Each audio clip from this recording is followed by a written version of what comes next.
Okay, I'm going to choose a really big font and then I'll try a really small font. So I picked display 3 here, which is 56 SP. And remember to add the attribute before the tag is closed.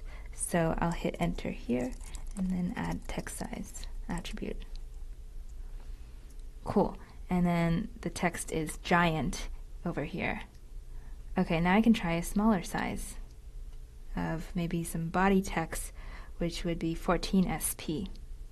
So I'll erase this and then say 14. And then it's tiny again. Cool. Okay, so we finished the first task. The optional challenge was to try learning about the text appearance attribute on your own from the Google Plus Pro tip that I included a link to. Let's open that up now. So this is an Android Dev Pro tip that was written by yours truly for the Android Developers Google Plus page. If you haven't already, you can follow the Google Plus page for Android developers to get the latest news on Android development.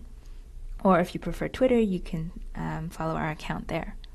So basically in this short pro tip, I talk about, again, how too many font sizes can be visually distracting for your user. So you can use the recommended font sizes in the material design spec, or you can also choose from a standard set of type sizes provided by Android, which is small, medium, and large. So instead of text size, you set the Android text appearance attribute to be Android text appearance large, or you can set small or medium. These text appearance values map to these SP font sizes. So if these ever change in Android, then your code will automatically get the new value.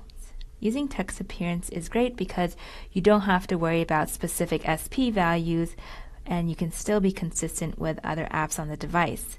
For example, for a title, you can use large. For a list item, you can use medium, or for a caption, you can use small. So these are good buckets to work with. We can try them out in our code by just copying this line here. I'm going to use Command-C, or you can use Control-C if you're on a Windows machine. Go over to our code here. I'm going to delete this text size line because we're going to add text appearance. I hit Command-V or Control-V. So now Android text appearance is text appearance large, and you can see that the preview has updated to have the larger font size.